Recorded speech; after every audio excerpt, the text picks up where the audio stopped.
ආයුබෝවන් ඔයාලා හැමෝටම මම අද මේ වීඩියෝ එකෙන් සාකච්ඡා කරන්න බලාපොරොත්තු වෙන්නේ වායු හඳුනා ගැනීම යටතේදී කාබන් ඩයොක්සයිඩ් හා ඇමෝනියා වායු හඳුනා ගැනීම. කලින් වීඩියෝ එකේදී සාකච්ඡා කරා H2SUයි SO2යි කොහොමද වෙන් කරලා හඳුනගන්නේ කියලා. අද මේ කාබන් ඩයොක්සයිඩුයි ඇමෝනියයි හඳුනා ගැනීම සාකච්ඡා කරයින් පස්සේ වායු හඳුනා ගැනීම අවසන් වෙනවා. කාබන් ඩයොක්සයිඩ් හඳුනා ගැනීම මුලින්ම කතා කරලිමු. කොහොමද කාබන් ඩයොක්සයිඩ් හඳුනගන්නේ? අපි 6 වසරේදී තිබුණ පොඩි පරීක්ෂණයක් අවර්ණ හුණු දියර වලින් කාබන් ඩයොක්සයිඩ් බුබුලණය කරාම මේ අවර්ණ හුණු දියර කිරි පැහැයට හරවනවා කියලා. අන්න ඒකම තමයි A level වලට පොඩ්ඩක් ඇඩ්වාන්ස් වෙලා විත් තියෙන්නේ. මොකද අවර්ණ හුණු දියර කිරි පැහැ ගන්නන්න පුළුවන් කාබන් ඩයොක්සයිඩ් විතරක් නෙවෙයි. තව වායු වලට පුළුවන්.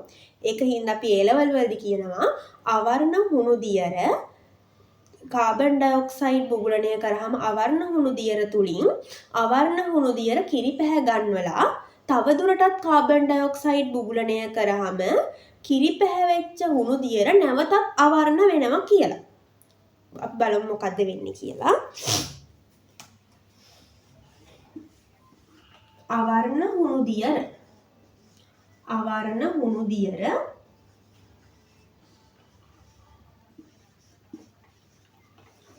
දියර වලින් කාබන් ඩයොක්සයිඩ් වායුව CO2 කියන්නේ කාබන් ඩයොක්සයිඩ් වායුව CO2 බුබුලණය කරාම මේ අවර්ණ හුණු දියර කිරි පැහැ වෙනවා. මෙයා කිරි පැහැ වෙනවා. මේ කිරි පැහැ වුණ හුණු දියර තුලින් තව දුරටත් කාබන් ඩයොක්සයිඩ් වායුව බුබුලණය කරාම CO2 වායුව බුබුලණය කරාම මේ හුණු දියර එක ආයේ නැවත අවර්ණ වෙනවා.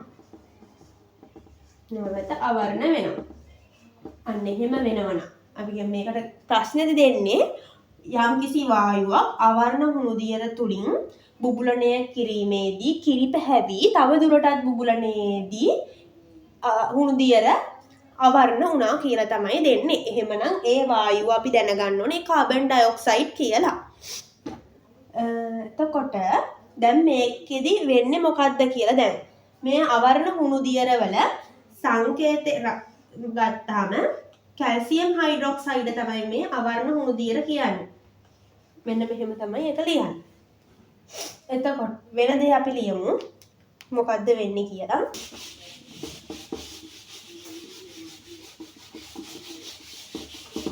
අවර්ණ හුණු දියර කියන්නේ කැල්සියම් හයිඩ්‍රොක්සයිඩ්.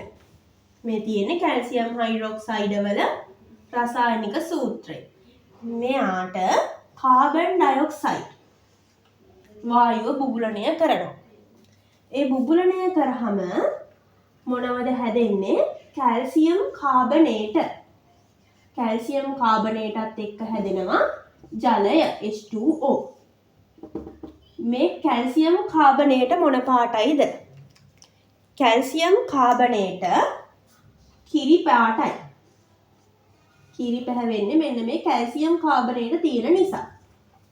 දැන් අපි ගමු. දැන් ඒ ද්‍රාවණය ඊළඟට ගන්නෙ. දැන් ඔන්න කිරි පාට ද්‍රාවණය කියන්නේ කැල්සියම් කාබනේටයි ජලයයි තියෙන මේ ද්‍රාවණය අරගෙන ඒ තුලින් තව දුරටත් කාබන් ඩයොක්සයිඩ් බුබුලණය කරාම මොනවද හැදෙන්නේ? ඒ බුබුලණය කරාම හැදෙනවා කැල්සියම් බයිකාබනේට. මම අතු පැනෙන් ලියන්නේ බුබුලණය කරාම හැදෙන්නේ මොනවද කියලා. Calcium bicarbonate. කැල්සියම් බයිකාබනේට එක්ක හැදෙනවා කැල්සියම් බයිකාබනේටත් එක්ක කැල්සියම් බයිකාබනේට තමයි හැදෙන්නේ. කැල්සියම් බයිකාබනේට කියන්නේ එයා අවර්ණයි. මෙන්න මේකේ නා අවර්ණයි. ඔන්න ඔය හින්දා තමයි අවර්ණ හුණු දියර මේ හුණු දියර වල සංකේතය. කැල්සියම් හයිඩ්‍රොක්සයිඩ් කියන්නේ හුණු දියර වලට. අවර්ණ හුණු දියර කිරි පැහැවෙනවා කැල්සියම් කාබනේට හැදෙන නිසා ඒක තවදුරටත් ඒකෙන් කාබන් ඩයොක්සයිඩ් බුබුලණය කරාම එයා නැවත අවර්ණ වෙන්නේ කැල්සියම් බයිකාබනේට හැදෙන හින්දා කැල්සියම් බයිකාබනේට අවර්ණ. ඔන්න ඔච්චරයි කාබන් ඩයොක්සයිඩ් හඳුනා ගැනීමට තියෙන්නේ. අවර්ණ හුණුදිය කිරි පැහැ ගන්නවලා කිරි නැවතත් තවදුරටත් ඒ කිරි පැහැ ද්‍රාවණය තුලින් කාබන් ඩයොක්සයිඩ් බුබුලණය කිරීමේදී ආයේ ද්‍රාවණය අවර්ණ වෙනවා. එච්චරයි කාබන් ඩයොක්සයිඩ් හඳුනා ගැනීමට තියෙන්නේ. අපි යමු ඊළඟට ඇමෝනියා හඳුනා ගැනීම. ඇමෝනියා හඳුනා ගැනීමට තියෙන්නේ හරිම ලේසි පරීක්ෂණ ටිකක් ඒකටත් තියෙන්නේ. ඇමෝනියා භාෂ්මිකයි කියලා මං කිව්වා. අපිට A level syllabus එකේ තියෙන එකම භාෂ්මික වායුව තමයි මේ ඇමෝනියා කියන්නේ. කොහේ හරි භාෂ්මික වායුවක් ගැන සඳහන් වුණොත් ඒ තමයි ඇමෝනියා. මේ ඇමෝනියා හඳුනා ගන්න තියෙන අපි අර භස්ම හඳුනා ගැනීම තියෙනවනේ. ඒකෙදී හඳුනා ගන්න තියෙන ලේසිම පරීක්ෂණය තමයි අනිර බරණි කියලා කියන්නේ. අනිර බරණි. මේකෙදි මේ බරණි කියන එක විතරයි වැදගත් වෙන්නේ. මම කියන්නම් මේ වචනයෙන් මොකද්ද මේක නිකන් කීවර්ඩ් එකක් වගේ එකක්. අනිර මේක මෙතනට අදාළක් දෙයක් නෑ. මේ අනිර කියන වචනේ අදාළ වෙන්නේ බරණි විතරයි. අනිර වලින් ගන්න පුළුවන් මේ අයන්නේ අම්ල. අම්ල නිල් ලිට්මස් රතු පැහැ ගන්නනවා. නිල් ලිට්මස් රතු පැහැ ගන්නනවා. බරණි කියන එකෙන් කියන්නේ භස්ම රතු ලිට්මස් භස්ම රතු ලිට්මස් නිල් පැහැ කරනවා කියලා. දැන් අපිට මොකක්ද ඇමෝනියා හඳුනගන්න එහෙනම් මෙතනදී වැදගත් වෙන්නේ මේ බරණි කියන එක විතරයි. ඒකින්ද මම දැන් මේ අනිර කියන එක මකනවා. බරණි. හරිද? ඇමෝනියා කියන්නේ භාෂ්මික වායුවක්. මම ඒක කිව්වා. එතකොට ඇමෝනියා එහෙනම් මොකද්ද කරන්නේ?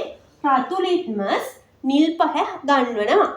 ඔන්න ඕක තමයි කරන්නේ. අපිට ඒක අන්නේ කියන ප්‍රැක්ටිකල් එක කළත් අපිට ඇමෝනියා හඳුනා ගන්න පුළුවන්. රතු ලිට්මස් නිල් පැහැ ගන්නනවා නම් ඒ තමයි ඇමෝනියා. මොකද එයා භාෂ්මික වායුවක් නිසා. අනෙක් පරීක්ෂණය තමයි නෙස්ලර් ප්‍රතිකාරකය. නෙස්ලර් ප්‍රතිකාරකය කියලා ප්‍රතිකාරකයක් තියෙනවා. මෙන්න මේ නෙස්ලර් ප්‍රතිකාරකයත් ඇමෝනියා හමුවේ දුඹුරු පාට වෙනවා. නෙස්ලර් ප්‍රතිකාරකය දුඹුරු පාට වෙනවා. තව එකයි තියෙන්නේ ඇමෝනියා හඳුනා ගන්න. ඒකෙදි කරන්නේ නිකන් කෙටියෙන් කිව්වොත් ඇමෝනියා තියෙන තැනකට සාන්ද්‍ර HCl බෝතලේ මූඩිය ලං කරත් ඇති. එහෙම නැත්නම් සාන්ද්‍ර HCl වල පොඟවපු කූරක් අරගෙන ඇමෝනියා තියෙන තැනකට සම්බන්ධ ලං කරත් හරි. එතකොට මොකද්ද වෙන්නේ? ඝන සුදු දුමාරයක් ඇති වෙනවා. ඝන සුදු දුමාරයක්. ඒකේ සමීකරණයක් ලියන්න තියෙනවා. ඒ සමීකරණෙත් බලලා ඉමු. සමීකරණය තමයි ඇමෝනියා වලට සාන්ද්‍ර HCl. සාන්ද්‍ර HCl එකතු වුණාම හැදෙනවා නිකම්ම අකුරු එකතු කරන්න විතරයි තියෙන්නේ NH4Cl කියලා. මෙන්න මෙයා තමයි ඝන සුදු දුමාරය. හරිද? එහා තමයි ඝන සුදු දුමාරය. NH4Cl. NH4Cl ඇමෝනියයි සාන්ද්‍ර HCl එකතු වුණාම NH4Cl හැදෙනවා. ඒ කියන්නේ මේ NH4Cl ඝන සුදු දුමාරයක් විදියට අපිට බලා ගන්න පුළුවන්. ඒ කියන්නේ ඝන සුදු දුමාරයක් කියලා කියන්නේ ටිකක් නිකන් බලාකුලක් වගේ එකක්. හරිද? ඔන්න ඔය කියන ඒ කියන්නේ කාබන් ඩයොක්සයිඩ් වලට මම එක ක්‍රමයක් කිව්වා. ඇමෝනියා හඳුනා ගැනීමට ක්‍රම තුනක් කිව්වා. එතනින් කාබන් ඩයොක්සයිඩ් වායුවයි ඇමෝනියා හඳුනා ගැනීමයි අවසන් වෙනවා. ඇමෝනියා වල ආයෙ මතක් කරොත් කෙටියෙන් ඇමෝනියා හඳුනා ගන්න මොනවද තියෙන්නේ? නෙස්ලර් ප්‍රතිකාරකය දුඹුරු පාට කරනවා. රතු ලිට්මස් නිල් පැහැ ගන්නනවා. අන්තිම එක දැන් කතා කරේ සාන්ද්‍ර HCl බෝතලයේ මූඩිය ලං කරයින් පස්සේ ඝන සුදු දුමාරයක් ඇති වෙනවා. ඔන්න ඔය කියන ටිකෙන් තමයි ඇමෝනියා හඳුනගන්නේ. එතනින් වායු හඳුනා ගැනීම ඉවර වෙනවා. කලින් දවසේ H2SUයි SO2යි හඳුනගත්තා. අද කාබන් ඩයොක්සයිඩුයි ඇමෝනියයි හඳුනගත්තා. එතකොට වායු හඳුනා ගැනීම ඉවරයි. මං හිතනවා තේරෙන්නේ නැති කියලා ඔයාලා හැමෝටම මොනවා හරි ප්‍රශ්නයක් හරි තේරෙන්නේ නැති තැනක් හරි තියෙනම් ඔයාලා එක කමෙන්ට් එකක් විදියට දාන්න. මම ඒකට රිප්ලයි කරලා තියන්නම්. ස්තුතියි.